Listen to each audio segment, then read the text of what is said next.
Ankleshwar SVM Gujarati માધ્યમ શાળાના વાર્ષિક ઉત્સવની ઉજવણી કરવામાં આવી હતી. માં શારદા ભવન ખાતે નર્સરીથી ધોરણ 8નો વાર્ષિક ઉત્સવ કલરવ, કુંજોત્સવ અને શૃંગાર સંસ્કૃતિ રંગેચંગે ઉજવવામાં આવ્યો હતો, જેમાં મોટી સંખ્યામાં વિદ્યાર્થીઓએ ભાગ લીધો હતો. અંકલેશ્વર એજ્યુકેશનલ ટ્રસ્ટ સંચાલિત એસવીએમ ગુજરાતી માધ્યમ શાળાના તારીખ 29 જાન્યુઆરી 2025ના રોજ નર્સરીથી ધોરણ 8નો વાર્ષિક ઉત્સવ કલરવ, કુંજોત્સવ અને શૃંગાર સંસ્કૃતિ અને ખૂબ રંગેચંગે ઉજવવામાં આવ્યો હતો.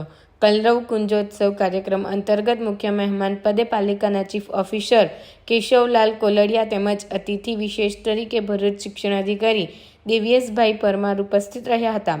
આજ રોજ યોજાયેલ આ વાર્ષિકોત્સવ કલરવ, કુંજોત્સવ અને શૃંગાર સંસ્કૃતિમાં વિદ્યાર્થીઓએ દેશની વિવિધતામાં એકતા અને દેશપ્રેમ સાથે વિદ્યાર્થી જીવનમાં શિક્ષણનું મહત્વ સમજાવતી કૃતિ ખૂબ સુંદર રીતે રજૂ કરી હતી. આ સમગ્ર કાર્યક્રમ શાળાના આચાર્ય મિલેન્દ્રસિંહ કેશરોલના અને સુપરવાઇઝર મીતાબેન રીદાની માર્ગદર્શન હેઠળ નેતૃત્વ હેઠળ સૌ શિક્ષકો અને વિદ્યાર્થીઓના સુંદર રજૂઆત થકી ખૂબ સુંદર રીતે સફળ રહ્યો હતો.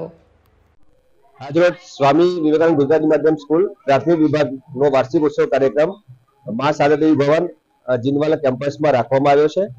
આજના મુખ્ય મહેમાન તરીકે Keshav Keldiya sir, chief officer sir, Divyesh Parmar sir, શિક્ષણ નિરીક્ષણ ડીઓ કચેરી ભરૂચ. બપોરનો એક કાર્યક્રમ છે, એની અંદર સંદીપભાઈ પટેલ, પૂર્વ પ્રમુખ અંકલેશ્વર નગર સેવા સદન, લતા મેડમ અમારા ટ્રસ્ટીશ્રી છે અને અંકલેશ્વર એજ્યુકેશન કરતા તમામ ટ્રસ્ટીઓ દ્વારા આ એક કાર્યક્રમનું આયોજન કરવામાં આવ્યું. ધોરણ 1 થી 8 અને નાના બચ્ચાઓ, ભૂલકાઓ, શિશુ નર્સરી ના બાળકોનો પણ આમાં સમાવેશ થયો છે.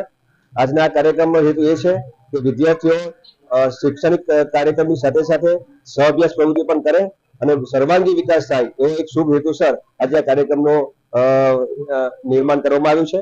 અંકલેશ્વર એજ્યુકેશન ટ્રસ્ટનો પણ આપણે હું આભાર વ્યક્ત કરું છું કે એમને આ બાળકોની અંદર આ શક્તિ ફેલાવવા માટે અમને સહભાગી બન્યા અને અમને પ્રેરણા આપી. Thank you.